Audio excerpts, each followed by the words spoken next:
खैल मोर रते। श्री श्री चैतन्य चरितामृतम श्री चैतन्य महाप्रभु जी की कथा।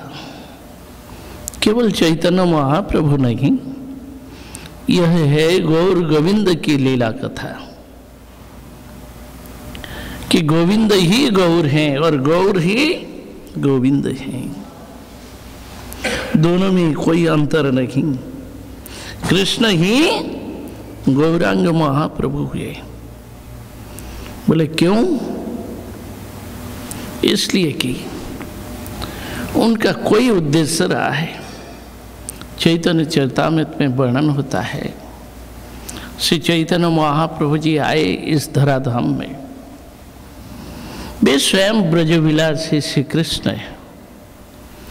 ब्रज रस का आस्वादन किया, उन्होंने मधुर लीलाओं को प्रकट की, भक्तों को अपनाया, उनके प्रेम को आस्वादन किया। परंतु अधिकांश रूप में लोग विरोधी बन गए। नास्तिक, असुर, दैत्य दानव बन करके उनके सामने आए तो भगवान को उन असुरों को मारना हुआ। उन्होंने मार के मुक्ति दे दी। हतारी गतिदायक श्री कृष्ण ने मुक्ति दिया। आज लोग कहते हैं कि जो लोग भगवान का भजन नहीं करते, नास्तिक हैं, वे लोग बड़े सुख संपदा के साथ में हैं, काफ़ी धन दौलत लेकर के पड़े हुए, बड़े बड़े धनी मानी संपन्न और बड़े भोग विलास में पड़े हुए हैं। तो ऐसा क्यों? लोग पूछते रहते हैं। अभी 2 दिन पहले भी पूछा, कल भी कोई पूछा था।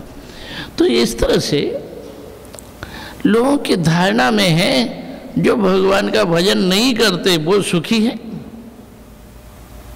और जो भजन कर रहे हैं वो दुखी है। उनके पास धन दौलत नहीं होता है और इन लोगों के पास में खूब होता है। ऐसा क्यों?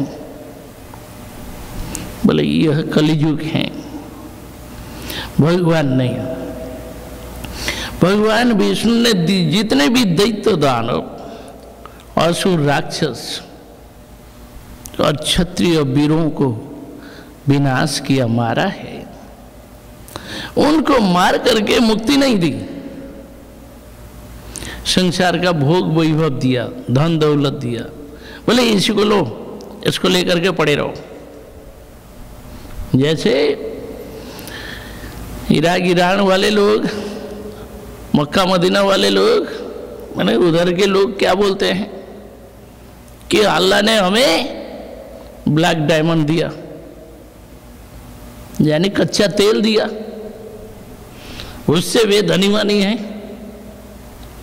परंतु उसके बल पर लड़ते भिड़ते हैं, खाते पीते हैं, वही पड़े हुए हैं ईर्षा, हिंसा, विद्वेष में। उनको ऐसे दुष्ट दानव असुरों को, विरोधियों को भगवान ने कोई मुक्ति नहीं दिया। उनको भोग वैभव, धन दौलत दिया। बोले जाओ कलियुग में जा करके इनको लेकर के पड़े रहो, भोग विलास में मत रहो। ये भौतिक सुख जो है ये लोला है, एक माया है, सपना है, वास्तव में कुछ है नहीं। जो कोई व्यक्ति 4 रोटी खाता है वो 10 रोटी कैसे खाएगा? और खाएगा तो पचाएगा कैसे? 40-50 रोटी तो खा नहीं सकते। बोले कितना भोग करेगा? जितना उससे डाइजेस्ट होता है उतना ही तो कर पाएगा, उससे आगे क्या करेगा? चलेगा कहाँ से? तो यही तो संसार है, इसमें लिमिट है। अधिक कुछ सोचने पर, चाहने पर भी कुछ नहीं होता है। तो बड़े बड़े लोग क्या करते हैं, गैम्बलिंग के द्वारा खूब पैसा, एक दिन में बड़ा आदमी बन जाता है, दूसरे दिन फिर सब कुछ खो बैठता है, हाय मचाता है, रोता धोता है। तो शांति कहाँ है, सुख कहाँ है? चैतन्य महाप्रभु जी आए, बोले कि भगवान ने विचार किया, हमने युग युगांतर में लोगों को खूब दिया, क्या दिया? धर्म, अर्थ, काम और मोक्ष, मुक्ति तक दे दिया, परंतु इससे जीवों को शांति नहीं मिलेगी, इससे जीवों को सुख संपदा नहीं मिलेगा, खुशहाली नहीं मिलेगी, जीवन की तृप्ति नहीं। जिनको मार करके भी मुक्ति धाम में पटक दिया वो भी ऐसे ही पड़े हुए हैं, यानी वो भी एक सजा है, पनिशमेंट है, उनको कुछ दे नहीं पाए। इसलिए क्या देना चाहते हैं? अपना प्रेम संपत्ति, प्रेम, प्रीति, प्यार। कोई भी पिता अपने बच्चों को दूर हटाना नहीं चाहते, उनको अपने पास रख करके अपना प्रेम, संपदा, सुखी जीवन, आनंदमय जीवन, खुशहालीमय जीवन देखना चाहते हैं, यही सब देना चाहते हैं। कोई पिता नहीं चाहते कि हमारा बालक भूखा मरे और रोए, बिलबिलाए, बाहर डोलते रहे। कोई चाहता है क्या? कभी नहीं। तो जगत पिता भगवान श्री कृष्ण है। जितने भी जीव हैं सभी उनके अंश हैं, उनके संतान हैं। उन सब को भगवान चाहते हैं कि हम प्रेम दें, कि हमारे पास आए और हमसे भी प्यार करें, दूसरों को प्यार करना सीखें, तब उनका जीवन बनेगा, सार्थक होगा। इसलिए भगवान सचिनंदन गौर हरि आए, भगवान श्री कृष्ण आए प्रेम देने के लिए। दूसरी और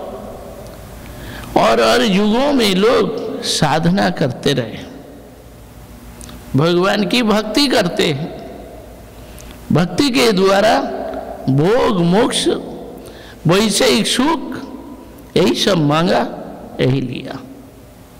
तो भगवान ने उनको वही सब कुछ दे दिया। मुक्तिम ददाति करहिचित स्मनो भक्ति योगम। उस समय धन दौलत दे करके, विषय सुख देकर, मुक्ति दे करके उनको दूर हटा दिया, बोले जा, झंझट मत करो। तो यही सब दे दिए, अपना भक्ति योग नहीं दिया। क्यों? जिस भक्ति के द्वारा स्वयं उनके अधीन बनना होता है, वे कंट्रोल करते हैं। तो भगवान किसी के कंट्रोल में आना नहीं चाहते, वे स्वयं स्वतंत्र सराट पुरुष हैं। विशेषकर भगवान ने देखा कि हम तो प्रेम दान करना चाहते हैं, पर ये तो लेते नहीं है, दूर हट रहे हैं, ऐसे को कैसे दिया जाए? मुझे देख करके ये लोग विरोधी असुर बने हैं। किंतु राधा जी करुणामयी हैं, करुणाम कुरुमयी, करुणा भरिते। राधे जय जय माधव दयिते। माधव दयिता राधा वे जो करुणामयी हैं, ऐसे करुणामयी राधा जी का प्रेम, राधा जी का भाव यदि ये लोग ग्रहण करें और उनका दर्शन कर लें तो हृदय बदल जाएगा, उनके अंदर भक्ति भाव आ जाएगा। भक्ति की जननी, भक्ति की मूर्ति राधा जी हैं, प्रेम की मूर्ति हैं। उनके दर्शन से, उनकी करुणा से, उनके संस्पर्श से इन सब का हृदय बदलेगा, तब कृष्ण की सेवा कर पाएंगे, उनके अंदर प्रेम भाव आएगा। अभी इनके अंदर आसुरिक भाव है। इसलिए इस आसुरिक भाव को कैसे दूर करें? बिना सचिनंदन गौर हरि के संभव नहीं। राधा जी को दर्शन किए बिना, उनकी करुणा पाए बिना संभव नहीं। बोले केवल राधा जी को मैं भेज दूं सामने, दैत्य दानव और बिगड़ जाएंगे। कैसे? दुष्टों की बुद्धि होती है कि सबसे बड़ी शक्ति को कैसे हम अपहरण करें।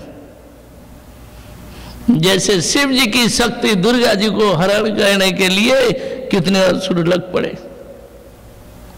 शिव जी को मार करके हाँ दुर्गा जी को हरण कर लेंगे, अपने बस में कर लेंगे, तब हम सबसे बड़े शक्तिधर बन जाएंगे।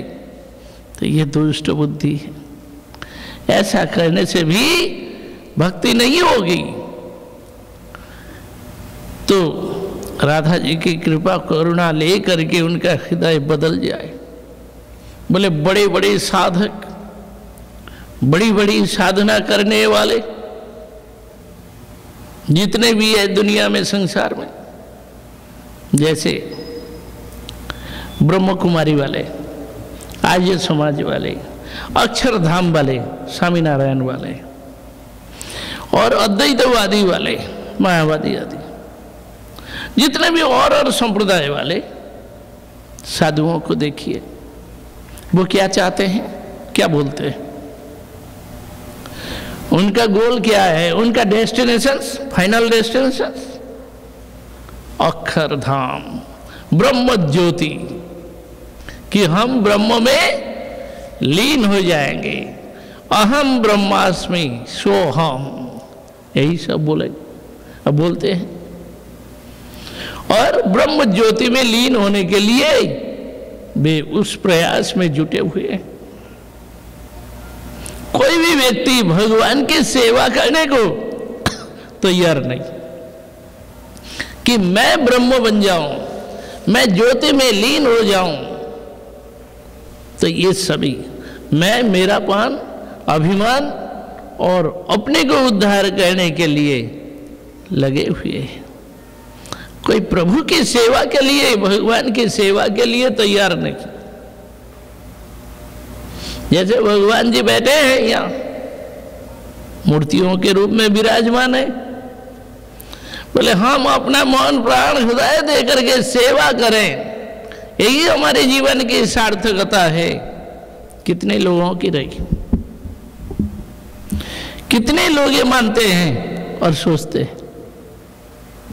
लोगों को केवल चाहिए कि मैं ब्रह्म बन जाऊं, मैं ज्योति में लीन हो जाऊं। तो यहां तक है, इससे आगे सेवा की भावना लोगों में कमी है। प्रेम कहाँ होता है? जहां एक दूसरों में सेवा की भावना होती है, वहां प्रेम होता है। गौड़ीय दर्शन में दिखाया प्रेम कब होता है। बोले एक दूसरों में जब समर्पण की भावना, एक दूसरों की खुशहाली की भावना, वहां प्रेम होता है।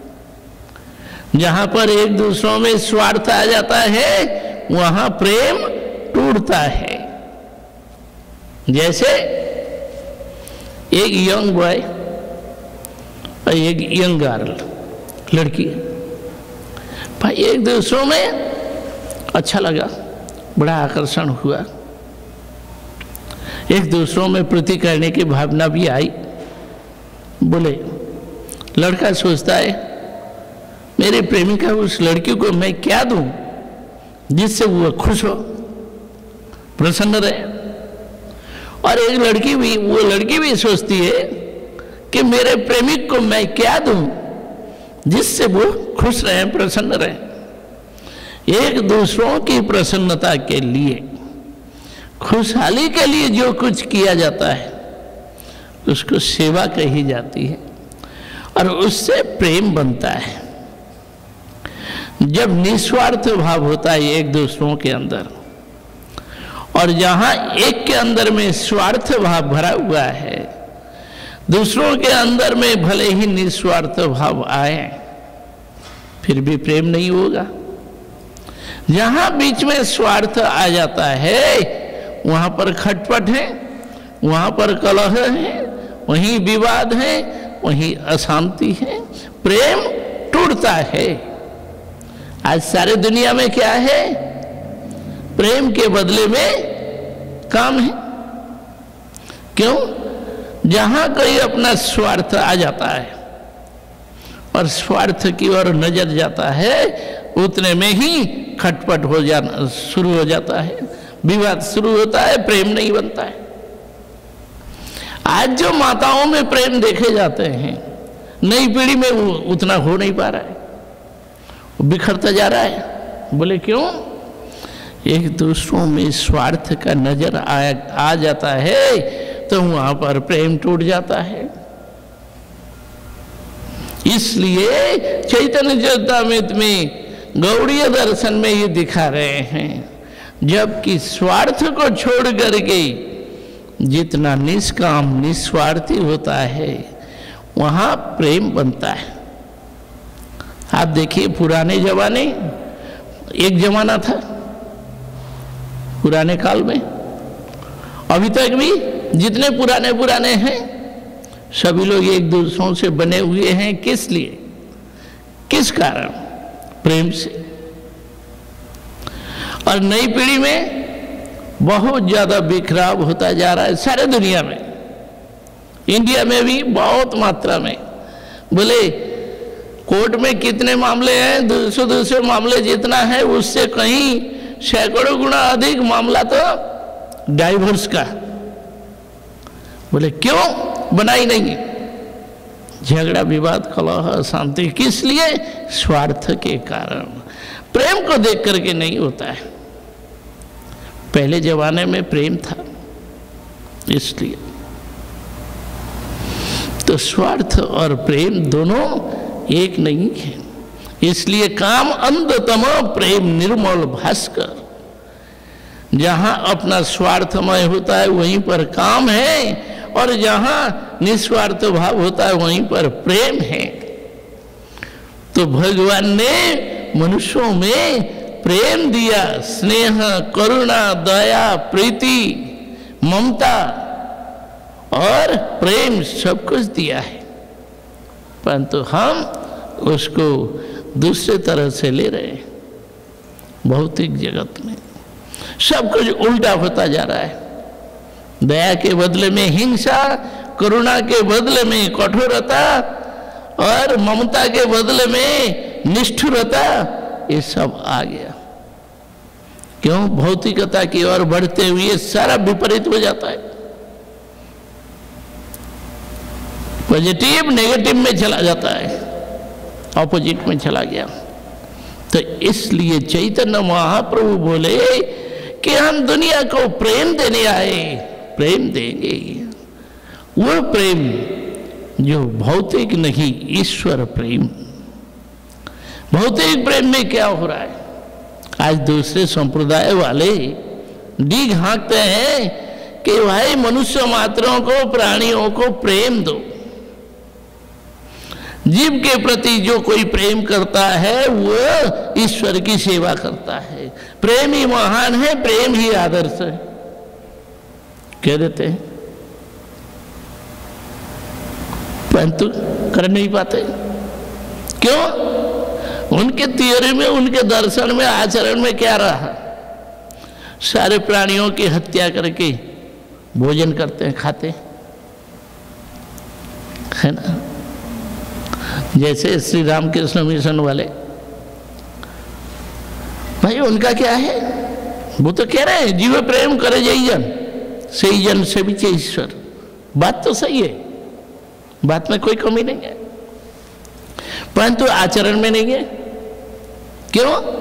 वे मछली खाते हैं, मांस खाते हैं, दुनिया के सारे मांस को खा जाएंगे, सभी मांस खाते हैं।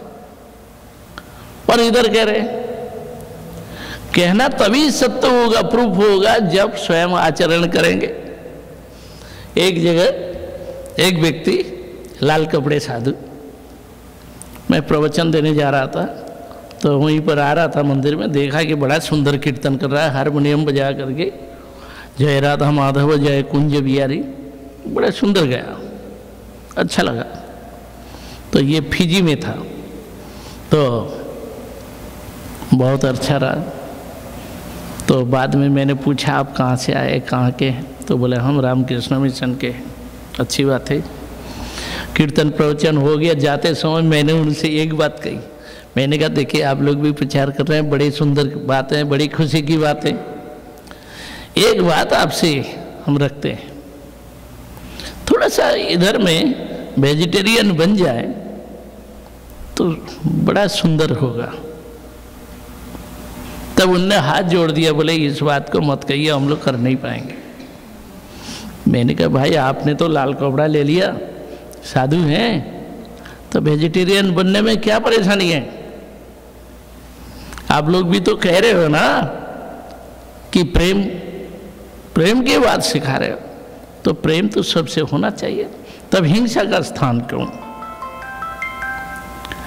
तो हिंसा का स्थान नहीं हो सकता है। तो वो मान नहीं पाए, कर नहीं सकेंगे, हाथ जोड़ दिए, बोले हमसे होगा नहीं। जब इतना नहीं कर सकते तो त्याग नहीं है तो क्या करेंगे? तो इसलिए कहा कि पहले प्रेम तभी होगा जब जीवन में त्याग आएगा। स्वार्थ लेकर के प्रेम नहीं होता।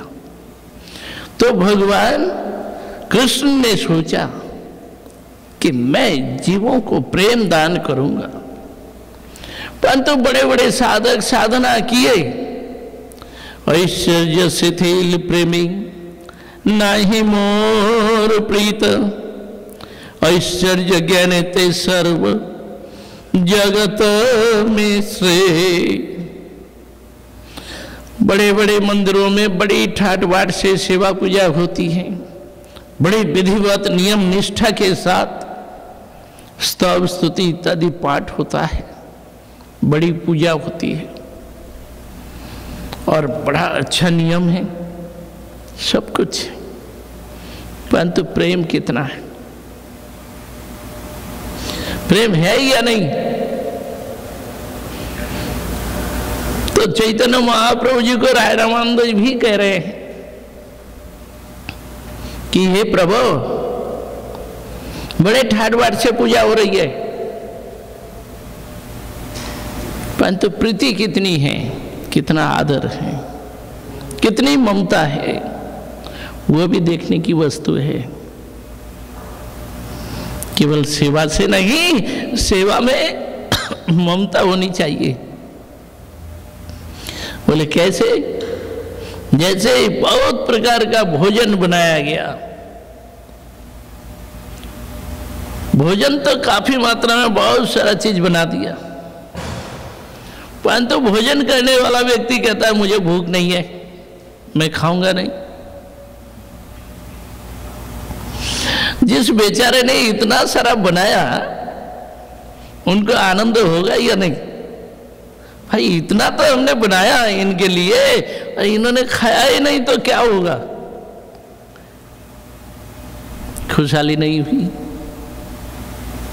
आनंद नहीं आया। जिसने नहीं खाया, भोजन नहीं किया, उसको भी कोई आनंद नहीं मिला, और बनाने वालों को भी मन खराब हो गया। इतना हमने मेहनत किया, सारा मेहनत बेकार कि उसने लिया ही नहीं। और जब तब आनंद किसमें है? खाने में, भूख में। यदि भूख है और भूखे प्यासे हो करके भले ही वो बासी रोटी पड़ा हुआ हो या कुछ भी मिल गया, उसी को लेकर के प्राण धारण किया, उसका प्राण आ गया लौट के, बोले कि हाँ अब बच गया, मैं भूखे प्यासे तड़प रहा था। वही अमृत हो जाता है, वही खुशहाली, आनंद है। इसलिए आरती में उत्कंठा में ही प्रेम है। आरती उत्कंठा भावना यदि है तब तो उसमें खुशहाली है, आनंद है। नहीं तो भगवान भी बैठे हुए हैं और हम सभी सेवक भी, सेवक जन भी बैठे हुए हैं। एक दूसरों में खुशहाली आनंद कब होगा? सेवा करने वाला, भोजन बनाने वाला, जिसने बनाया और जिसने ग्रहण किया, तब दोनों में आनंद आएगा कि भाई हमारा मेहनत सफल हुआ कि उन्होंने ग्रहण किया।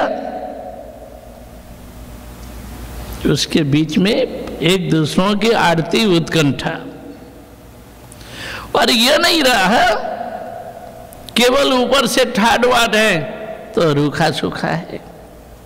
जैसे जाते हैं हम बड़े बड़े मंदिरों में कि बड़े बड़े भारतीय टेम्पल, बड़े बड़े सनातन धर्म मंदिर, बड़े बड़े विशाल विशाल मंदिर में गए, प्रवचन दिया, भागवत कथा भी हुई, देखते हैं भाई बड़े बड़े पुजारी लोग हैं, ठीक है, मंदिर में जो कुछ आया फल फूल मिठाई सब धर दिया सामने, भगवान आप भोग लगा लें,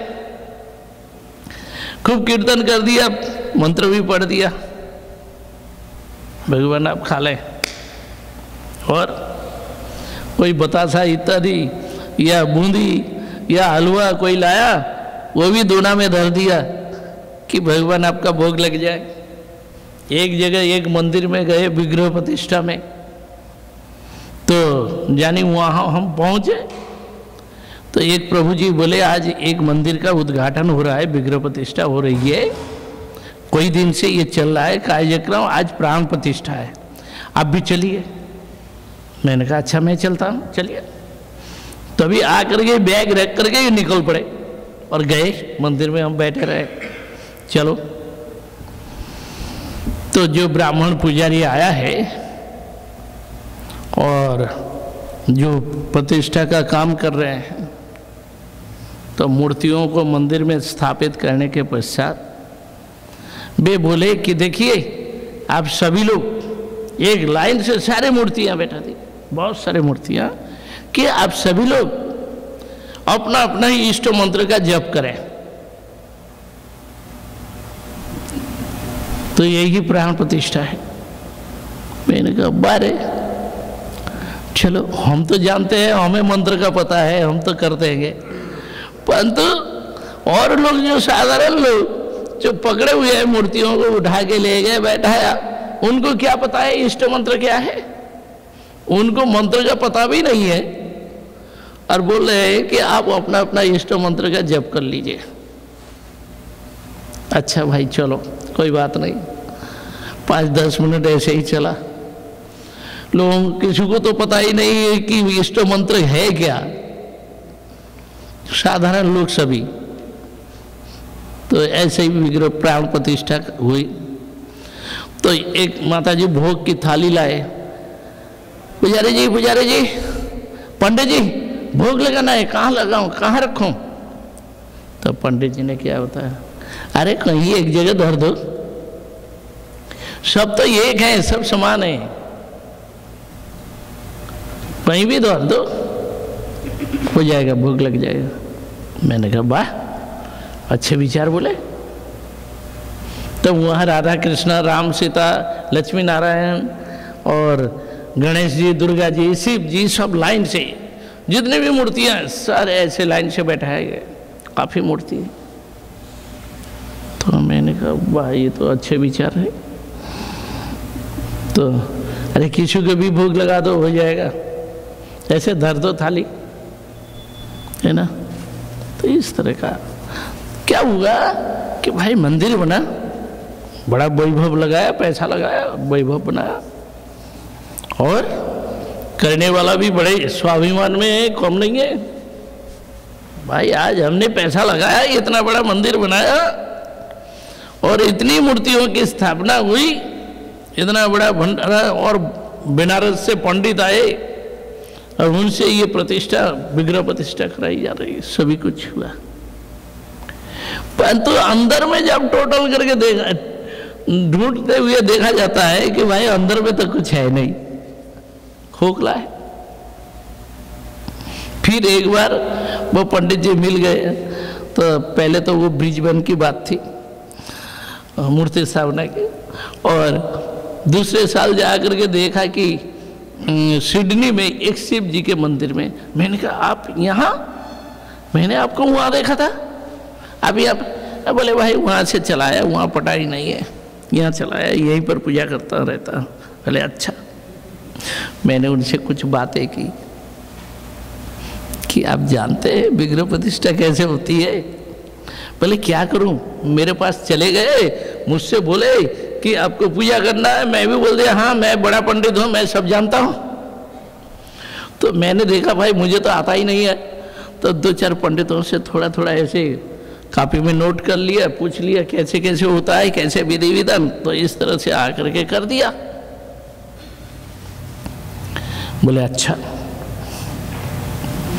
तो असल में अंदर में कुछ है नहीं विद्या, केवल बाहर दिखावा।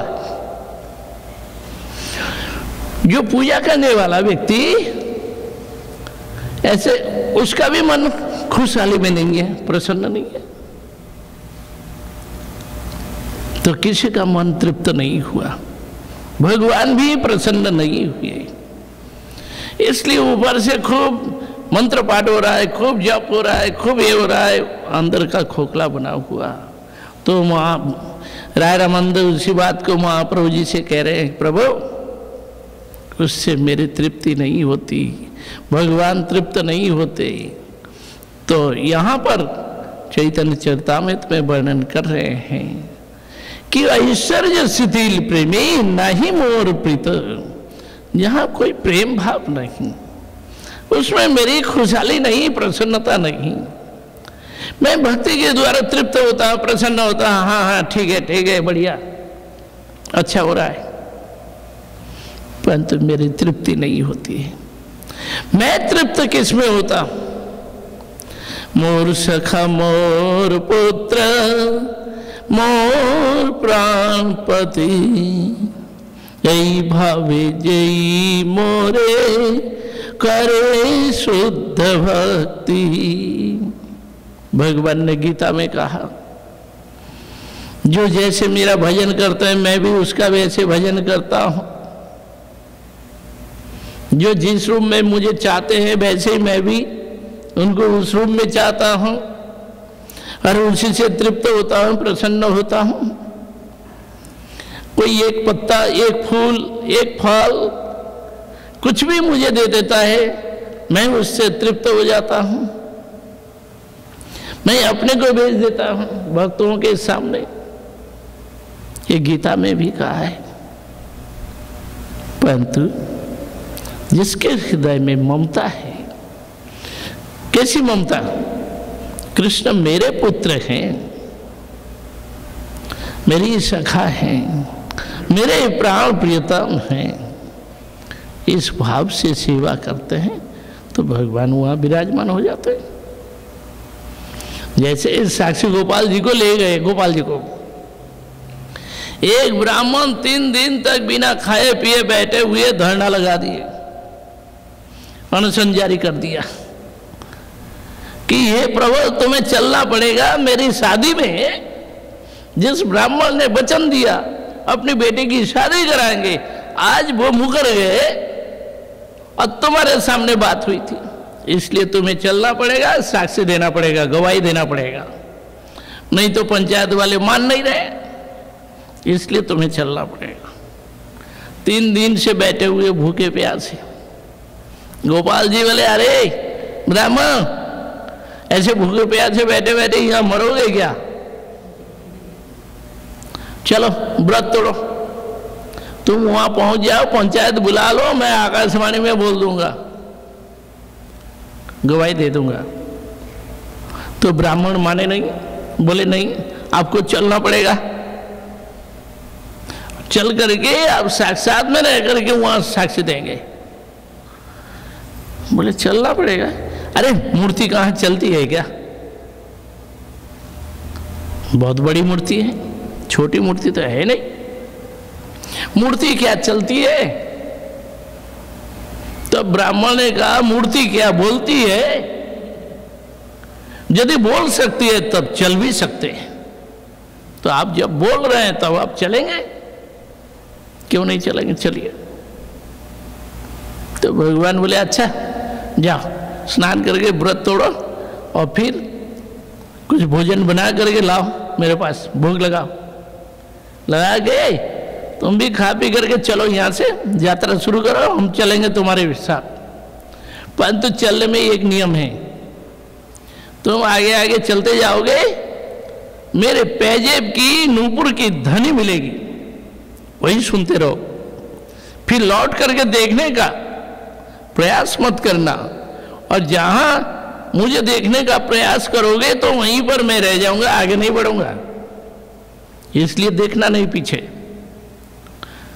केवल सुनता ही रहना कि हाँ नूपुर की ध्वनि बज रही है पैजेब की, और उसी को सुनता हुआ चला जाना। तो ठीक है, वो ब्राह्मण ऐसे ही चलता गया, जा रहा है। जबकि सारी तैयारी करके, भोग लगा करके, भगवान से नमन करके, प्रार्थना करते हुए निकले, दरवाजे से बाहर निकल करके जा रहे हैं, उनको पैजीब की ध्वनि खूब सुनाई दे रही है, और वही सुनते हुए बड़े आनंद में, खुशहाली में चलते जा रहे हैं, भगवान का नाम लेते हुए। ऐसे ही चलते जा रहे हैं। बोले वृंदावन से जा रहे हैं दक्षिण भारत, कर्नाटक। कम दूरी नहीं है, 2-2.5 किलोमीटर है। विजयनगरम, कर्नाटक विजयनगर एकदम लास्ट में। तो इतने दूर जाने में कितना दिन लगा होगा। उसके पश्चात जब अपने घर में आ गए, अपनी जमीन की वास्तु की सीमाना में, बोले अब तो देख लूं भगवान कैसे आ रहे हैं, एक बार देख तो लूं, फिर अंदर जाएंगे। अरे यहाँ यदि रुक जाए तो कोई बात नहीं है, सबको यहीं बुला लेंगे। तो साथ ही साथ फेर करके जो ही देगा, भगवान जी खड़े हो गए, बोले जा अब मैं यही रहता हूं, बुला लाओ सबको। बुला लाए, लाखों व्यक्ति जुट गए। क्या वृंदावन से गोपाल जी आए हैं साक्ष्य देने के लिए, शादी में गवाही देने के लिए। अब तो काफी भीड़ जम गई। जो ब्राह्मण बेटी वाले ब्राह्मण तो अब तैयार हो गए, अब तो छल चातुरी नहीं चलेगी, अब तो मना नहीं कर सकते, अब तो बेटी की शादी करानी होगी। उसको भी तैयार कर लिया, फटाफट कपड़ा आदि पहना करके बोले कि तैयार चलो, भगवान जी के सामने आ गए। पंचायत वाले तो पहले ही घेर करके बैठ गया, पहले हमें जगह दो, हमें सुननी पड़ेगी भगवान की बात, और वे कैसे बोलते हैं हम सभी लोग सुनेंगे। और मूर्ति तो आ गई साक्षात रूप में, इतनी बड़ी मूर्ति कोई उठा के ला भी नहीं सकते, बहुत बड़ी मूर्ति है। साक्षी गोपाल 6-7 फुट ऊंचे हैं, है ना, सिंहासन सहित है। तो इतनी बड़ी पत्थर की मूर्ति तो ये तो उठा के नहीं ला सकते, कैसे आए, चल के आए। जब आ गए अब कैसे बोलते हैं सुनना है। सबके सामने भगवान जी ने बताया कि हाँ ये दोनों ब्राह्मण हमारे सामने तीर्थ यात्रा में गए थे, और हमारे सामने बैठे बैठे बात किए, और हमें गवाही रख करके, साक्षी रख करके इन लोगों ने वचन दिया था। अतएव अब इस बेटी की शादी, इस लड़की की शादी इसके साथ में करा दे, और दोनों परिवार वाले मेरी सेवा करेंगे, ये भी कह दिया। ससुराल वाले और दामाद वाले, ठीक है, उसी रूप में चलता रहा। फिर एक झगड़ा पड़ा उड़ीसा के राजा का, वहां की राजकन्या के साथ में शादी होनी है, वो भी झगड़ा। बोले राजा, उड़ीसा के राजा झाड़ू लगाता है पब्लिक के सामने, इसी का झगड़ा पड़ा। तब ये स्वीपर है, लोअर क्लास है, इसलिए हम अपनी बेटी की शादी नहीं कराएंगे ऐसे राजकुमार के साथ। गाली गलौज हो गया, निंदा हो गई।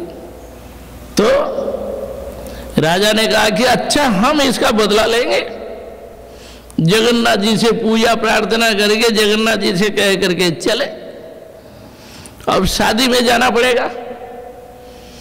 भगवान जी को भी निमंत्रण है, तो इसलिए कृष्ण बलराम दोनों ही सज धज करके तैयार लड़ाई के लिए चल दिए।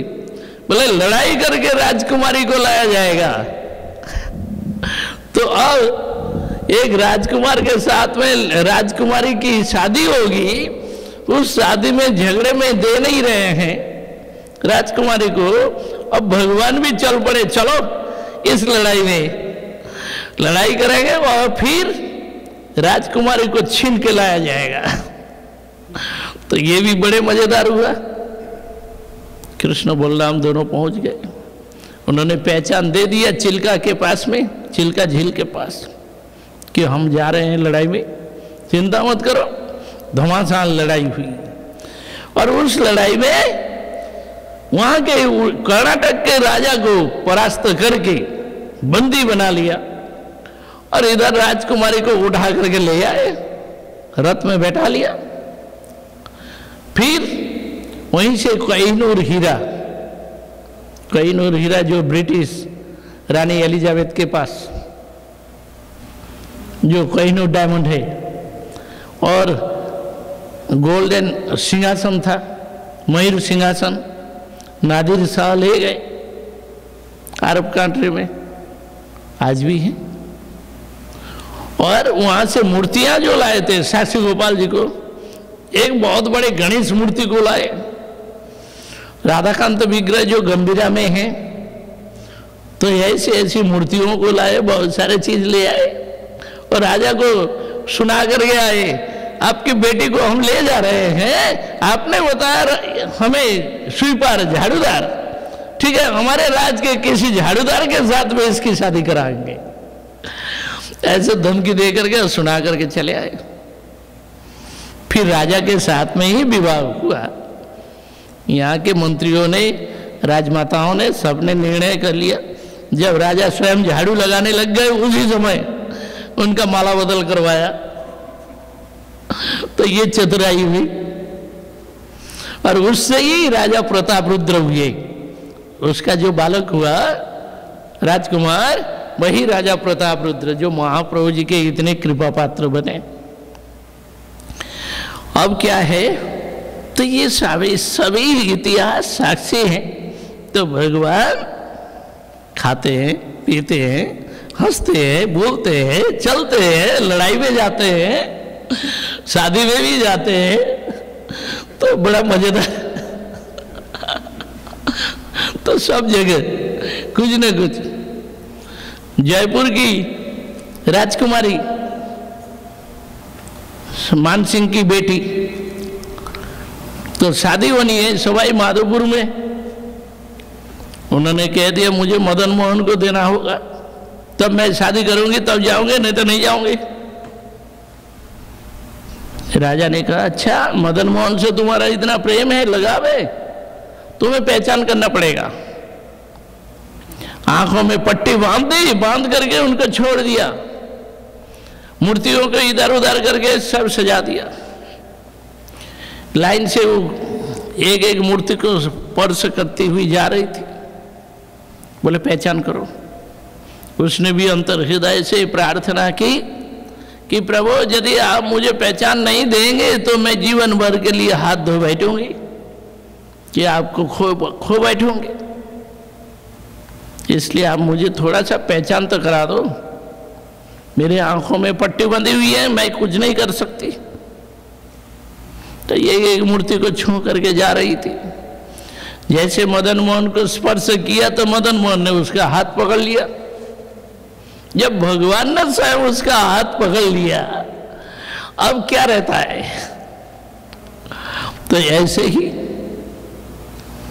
मदन मोहन को लिया। आज भी सवाई माधोपुर में मदन मोहन है, उनकी सेवा पूजा होती है। तो बंगाली साधु लोग वहाँ पर पुजारी लोग पूजा करते हैं, आज भी चल रहा है, बड़ा सुंदर है, अच्छा लगता है। तो कहने का है भगवान की सेवा पूजा, तो इसमें ममता, हृदय की ममता, जिसका जैसी भावना है वैसी उनकी ममता हुई और उस ममता के द्वारा भगवान को अपने में बांध लेते हैं, भगवान भी उनके अधीन बन जाते हैं। एक माता जी की अपना एक बालक है, छोटा सा बालक, और इधर मदन मोहन की सेवा करती रही। तो मदन मोहन जी चुप नहीं बैठे, चुपचाप कैसे बैठे रहे? इसलिए बालक बन करके वहीं पर खेलते हैं, घूमते फिरते उनके घर में बच्चे के साथ खेल रहे। माता जी देख रही है, दोनों बालक बन गए और दोनों बालक खेल रहे। फिर उनको भूख लगता है, वो थाली लेकर के पहुंच जाते हैं माता जी से, बोले खाने दो, भूख लग रहा है। तो बड़े मजेदार तमाशाबाजी। तो भगवान भी तमाशा करते हैं। तो उस समय पे भगवान नहीं रहते हैं, बालक बन करके खाते पीते हैं, घूमते फिरते हैं, हंसते हैं, गाते हैं। तो ऐसे वो दुष्मंत प्रभु से बोलना चाहिए, बोलना था, यही है ना लंबे से जो दुष्मंत प्रभु। दुष्मंत प्रभु कौन है? थोड़ा पहले ही चले जाए, उनको पहले ले ले, लेने के बाद में यदि रुक जाए तो अच्छा है, 1 घंटा देर करके, और नहीं तो वो टैक्सी में चले आएंगे।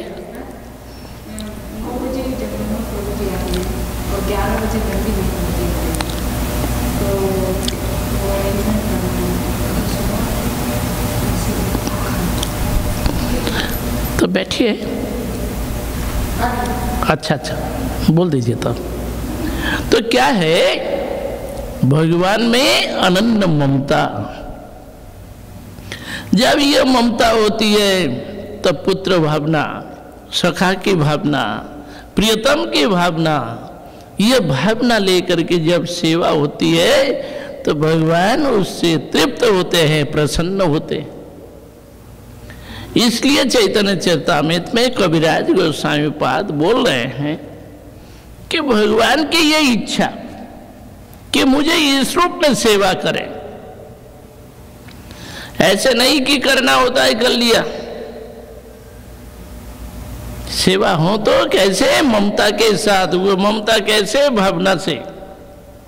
वो भावना कैसी? कि कोई पुत्र भाव लेकर के करता है, कोई प्रियतम की भावना लेकर के करता है, कोई सखा की भावना लेकर के सेवा करता है।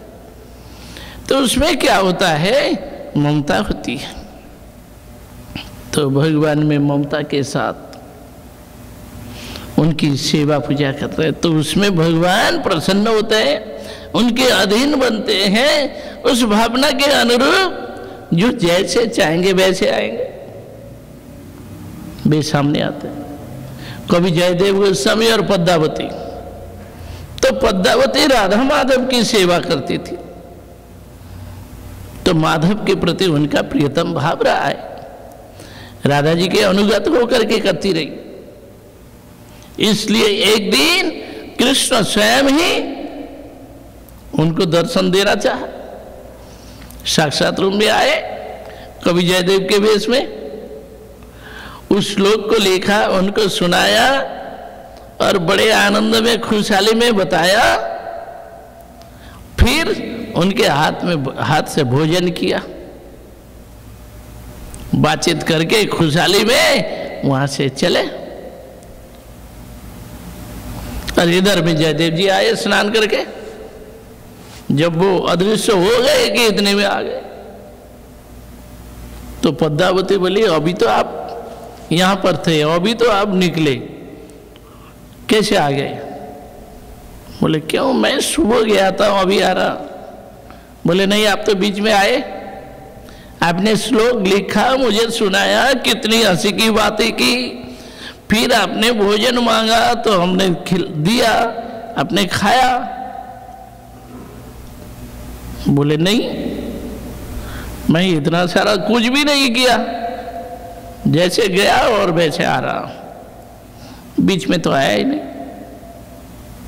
बोले नहीं, आपने श्लोक लिख करके सुनाया, आपने कॉपी में लिखा है, ये कहाँ जाएगा? मैंने आपको भोजन दिया, आपने खाया। बोले नहीं। बोले दिखाओ, पहले कॉपी दिखाओ। तो जो लिख रहे थे जिसमें संशय था, लिखने में भी संशय था, लिख नहीं पा रहे थे, तो उसमें स्वयं कृष्ण जयदेव के वेश में आकर के लिख दिया, स्मर गरल खंडनम मम शिरसि मंडनम देहि पद पल्लव मुदारम। कि हे राधे, तुम्हारे प्रेम में अब जहर बन गया, घुटन हो गया, इसलिए ये जहर जो है मेरे शरीर में पैर से चढ़ते हुए सिर पर आ गया। जब सिर पर विष पहुंच जाता है तो वह उतरता नहीं है, आदमी खत्म हो जाता है, मर जाता है। इसलिए मेरे सिर पर तो विष चढ़ गया, ये विष उतरेगा कैसे? कोई उपाय नहीं है। एक उपाय दिखता है, गरुड़ जैसे सांप को पकड़ता है, सांप के सिर को पकड़ लिया नाखून से, पकड़ने के साथ साथ उसका जहर खत्म हो जाता है, रहता ही नहीं है। सांप, ये गरुड़ सांप को खा जाता है, उसका जहर उसके प्रभाव नहीं करता है, कुछ नहीं रहता है। तो कृष्ण राधा जी से बोले, हे राधे, देहि पद पल्लव मुदारम, तुम्हारे उदार चरण कमल मेरे सिर पर धर दो। तुम्हारी चरण जो है कमल है, शीतल है, तो शीतल स्पर्श से मेरे सिर का विष उतर जाएगा, अब रहेगा नहीं, तो मेरा दिमाग ठंडा हो जाएगा और तुम्हारे साथ प्रेम भाव बना रहेगा, ये जहर नहीं रहेगा। तो कृष्ण राधा जी से प्रार्थना करते हैं, अपना सिर को झुका देते हैं और राधा जी के चरणों का महावर भी कृष्ण के मस्तक पर लग जाता है। तो इस बात को लिखने में कवि जयदेव भी संकोच में आ गए। तो उस समय बोले, इतनी रसिकता की बात कहाँ से लिखी जाए, क्या कैसे करें भगवान के लिए? तो भगवान ने अपनी रसिकता को अपने हाथ से लिख करके दिखा दिया। तब कवि जयदेव जी पद्मावती के चरणों में गिर गए कि पद्मावती चरण चारण चक्रवर्ती, हे पद्मावती, मैं तुम्हारे चरणों का सेवक हूं, सेवक सम्राट, कि तुम्हें इतना सौभाग्य मिला, हमें तो नहीं। तो भगवान जी भक्तों के सामने एक समय कवि जयदेव जी, उनकी कुटिया थी, पौना कुटीर, घास फूस का बंधा हुआ, चावल का जो घास है, फूस है, उससे बांध करके वो फिक्स करते हैं छप्पर में ऊपर। तो ये बंगाल में चलता है और ठंडा भी रहता है, घर गर्म नहीं होता है, बड़ा आरामदायी है और बहुत हल्के में होता है। तो कवि जयदेव जी जबकि ऐसे बांध रहे थे ऊपर छत पर, पद्मावती नीचे से वो फूस का बंडल जो है ऐसे ऐसे ऊपर उठा करके देती थी और ऊपर ही बांधते हुए जा रहे हैं, तो फिस करते हुए उनको पता नहीं चलता है नीचे का। बीच में पद्मावती वो कहीं चली गई काम से, कुछ बोले नहीं, चुपचाप चली गई छोड़ के। तो अब कौन देगा नीचे से, अब कौन पकड़वाएगा? देने वाला कोई नहीं है। पद्मावती दूर चली गई। इतने में राधा माधव दोनों आ गए, आकर के बड़ा बड़ा करके दे रहे फूस और ऊपर से ले रहे खींच करके और लेके वो ऊपर बांध रहे। बांधते बांधते पूरा कर लिया और इधर में पद्मावती लौट के आई, आकर के बोली, अरे आपने पूरा कैसे किया? किसने आपको दिया? मैं तो यहाँ थी नहीं, बहुत देर से चली गई थी। अच्छा, तुम चली गई तो यहाँ किसने दिया? हमें तो पता नहीं, कोई हमें दे रहा था तो हम लेते रहे और बांधते रहे। ऐसे करते करते पूरा कर लिया। नीचे उतर के आए, बोले यहाँ कौन आया, कोई तो है नहीं, किसने दिया? मंदिर में देखा कि भगवान जी के शरीर में कपड़े में सारा वो घास फूस लग रहा था, धूल मिट्टी घास ऐसे सब लगा हुआ है। बोले किसने दिया? तब इन्होंने दिया, माधव ने। बड़े आश्चर्य की बात। तो चकरा गए, आश्चर्यचकित हो गए कि भगवान ने अपने हाथ से बढ़ाया और दिया। तो घर में ये होता है, जब ऐसी भक्ति होती है, ऐसा भाव होता है, तब भगवान स्वयं वहाँ प्रकट हो जाते हैं और घर के बच्चे बन जाते हैं, अपने घर के मित्र बन जाते हैं। तो इस रूप में सेवा करते हैं। भक्त भगवान का मधुर मिलन। तो भगवान भी कुछ करके आनंद लेते हैं। जैसे वहां पर जगन्नाथपुरी में एक महिला बैगन के खेत में काम कर रही थी और उस समय गीत गोविंदम के पद गा रही थी। बड़े भावुक होकर के गा रही है। तो जगन्नाथ जी मंदिर से निकल के आ गए। वहां आकर के बैगन के खेत में घूमने लगे और उनके पद को सुन रहे हैं। तो पद को सुन रहे हैं, उधर घूम रहे हैं। घूमते घूमते बैगन के पत्ते में कांटेदार बैगन होता है, एक गोल गोल हरे रंग का कांटेदार बैगन होता है, उसमें कांटा होता है और पत्तों में भी कांटे होते हैं। तो वहां घूमते हुए क्या हुआ, भगवान जी के कपड़े में वो कांटे लग गए बैगन के।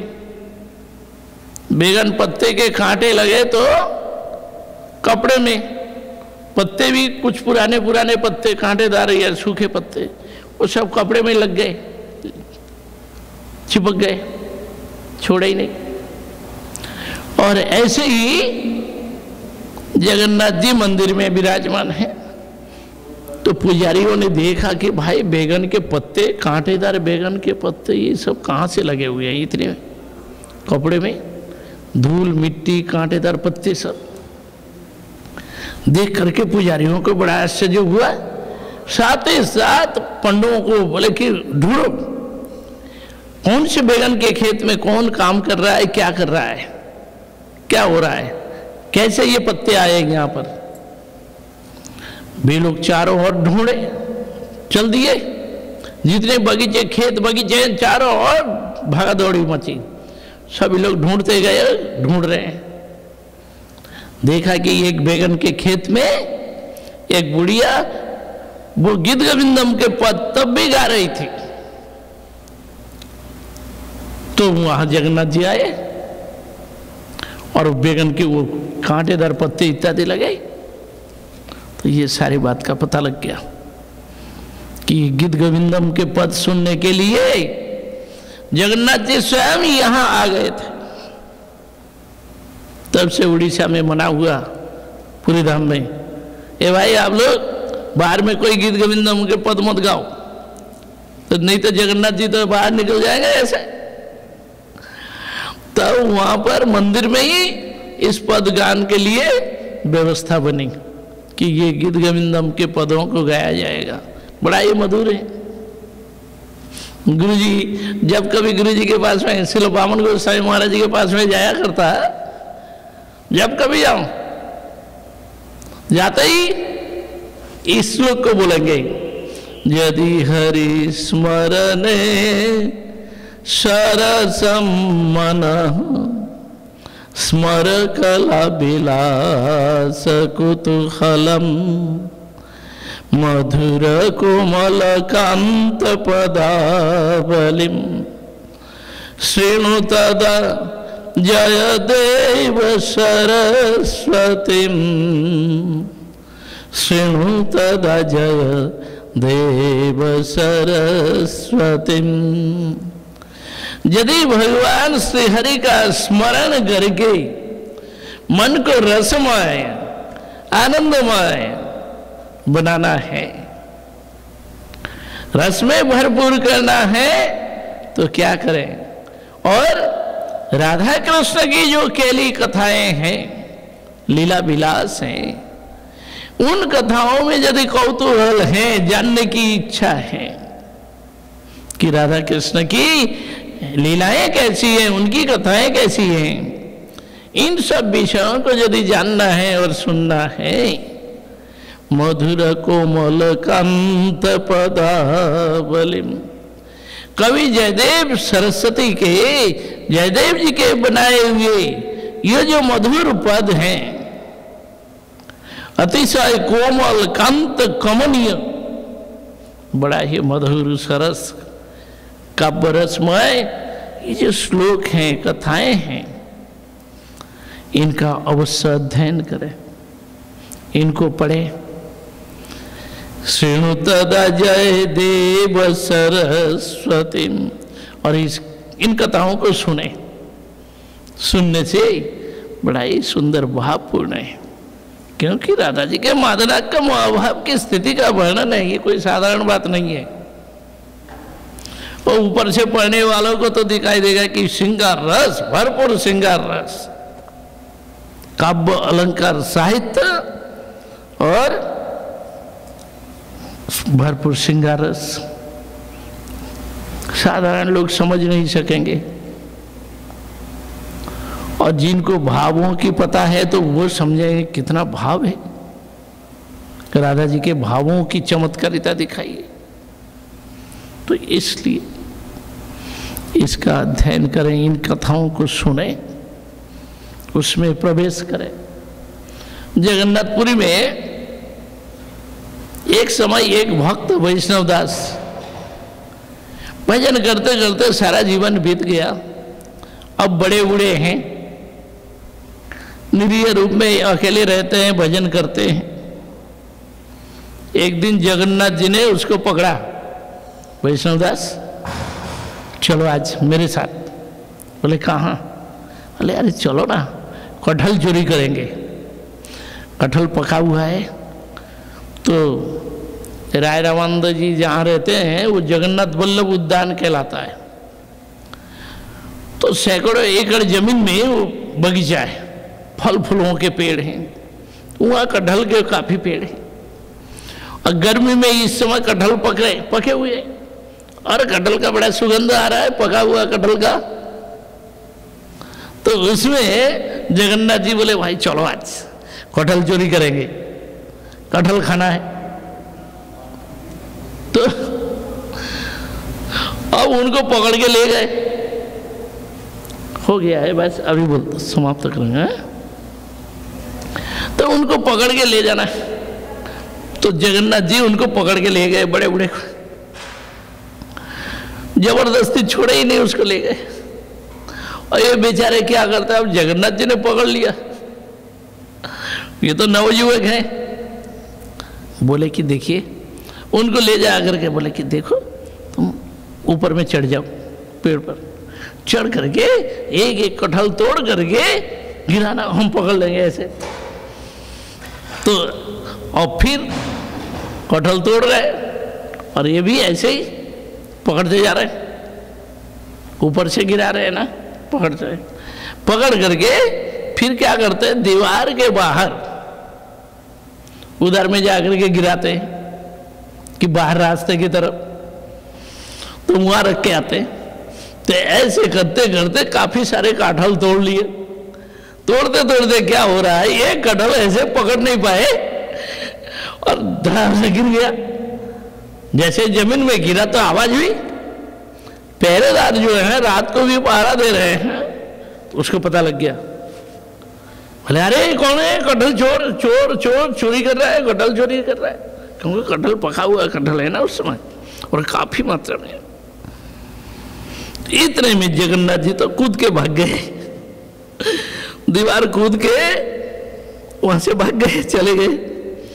और ये बड़े बड़े बेचारे उतर नहीं पाए, पेड़ में है, तो पेड़ से उतर रहे थे। इतने में पहरेदार आकर के पकड़ लिए, बोले चोर तुम चोरी करने आ गया, तुम बड़े बूढ़े, इतना बूढ़ा आदमी तुम चोरी करता है। पकड़ लिए, बड़ा डांट फटका लगाया, धमकी लगाया। बोले अरे भाई मैं चोर नहीं हूं, मैं तो मुझे तो ले आया एक ने। बोले किसने?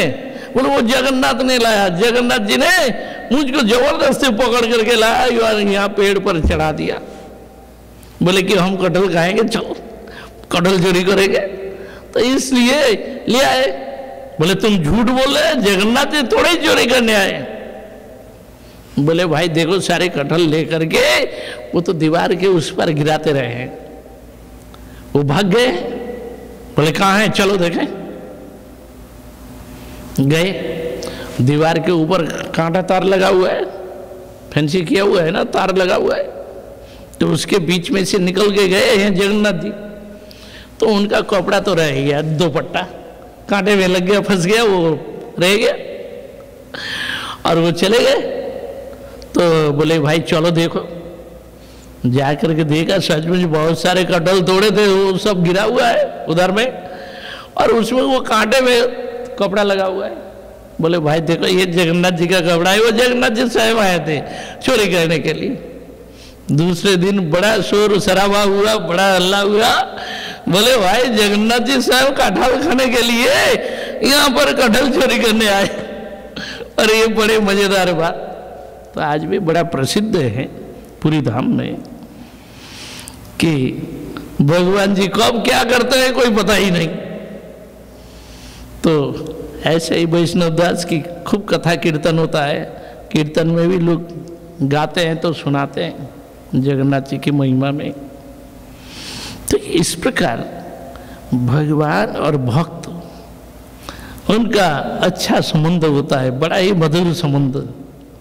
जैसे भगवान है वैसे भक्त है, और भक्तों की भावना जैसी है वैसे भगवान भी बन जाते हैं। कुछ न कुछ मजा दिखाएंगे, कुछ न कुछ भक्तों की महिमा को प्रकाश करने के लिए अपने लीला के कुछ न कुछ चमत्कारिता दिखा देते हैं। इसलिए यहाँ पर वर्णन कर रहे हैं कि ऐसे भक्तों में जब स्नेह प्रति ममता होती है और उसके साथ भगवान की भक्ति करते हैं कि ममता के साथ जोड़कर, तो भगवान उनके सामने आते हैं, अनुभव दिलाते हैं। तो ये सभी कथाएं हैं। तो ब्रज का भाव लेकर के आए, तो ऐसे ब्रजवासियों की जो ममता है, स्नेह प्रति है, उस रूप में लोग भजन करें, तब जीवन की सार्थकता होगी, पूर्णता की प्राप्ति होगी। तो अभी फिर कल वर्णन किया जाएगा, आज यहीं पर रखते हैं। गौर प्रेमानंदे हरि हरि बोल। हाँ अच्छा अच्छा। जय राधा माधव जय कुंज बिहारी जय राधा माधव जय कुंज बिहारी जय गोपीजन वल्लभ जय गिरिवर धारी जय गोपीजन वल्लभ जय गिरिवर धारी जय राधा माधव जय कुंज बिहारी जय यशोदानंदन जय ब्रजजन रंजन जय यशोदानंदन जय ब्रजजन रंजन जय जमुना तीरवन चारे जय कुंज विहारी, जय यमुना तीरवन चारे, जय विनोद बिहारी, जय राधा माधव, जय कुंज विहारी। हरे कृष्ण कृष्ण कृष्ण हरे हरे, हरे राम राम राम हरे हरे, हरे कृष्ण कृष्ण कृष्ण हरे हरे, हरे राम राम राम हरे हरे, हरे कृष्ण कृष्ण कृष्ण हरे हरे, हरे कृष्ण कृष्ण कृष्ण हरे हरे, हरे राम राम राम हरे हरे, हरे कृष्ण कृष्ण कृष्ण हरे हरे, हरे राम राम राम हरे हरे, हरे कृष्ण कृष्ण कृष्ण हरे हरे, हरे राम राम राम हरे हरे, हरे कृष्ण कृष्ण कृष्ण हरे हरे, हरे राम राम राम हरे हरे, हरे कृष्ण कृष्ण कृष्ण हरे हरे, हरे राम राम राम हरे हरे, हरे कृष्ण कृष्ण कृष्ण हरे हरे, हरे राम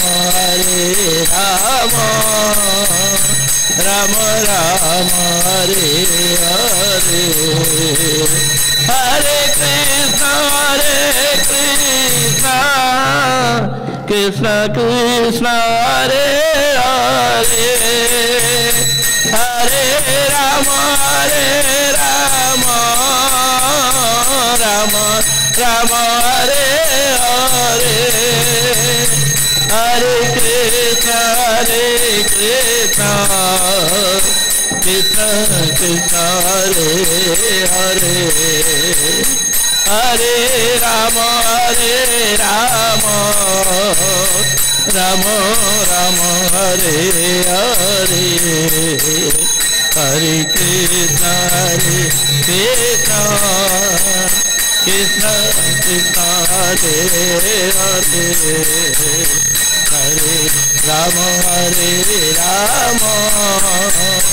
राम राम हरे हरे, हरे कृष्ण कृष्ण कृष्ण हरे हरे हरे राम राम राम हरे हरे हरे कृष्ण कृष्ण कृष्ण हरे हरे हरे राम राम राम हरे हरे हरे कृष्ण कृष्ण कृष्ण हरे हरे हरे राम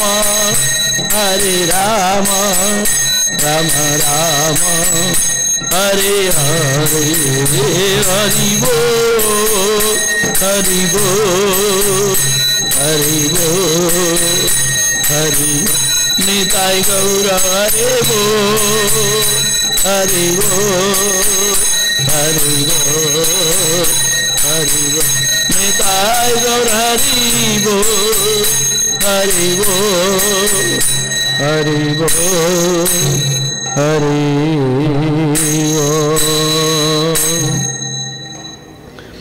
जय श्री गुरु गौरांग गिरधारी राधा विनोद बिहारी जी की जय। श्री सचिनंदन गौर हरि की जय। श्री गोविंद गोपीनाथ मदन मोहन राधा रमन राधा श्याम सुंदर जी की जय। श्री अंतकटी गुरु जी महाराज की जय। गुरु परंपरा की जय। अनंतकटी वैष्णव वृंद की जय। समागत भक्त वृंद की जय। गौर प्रेमानंदे हरि हरि बोल हरि बोल। ये प्रभु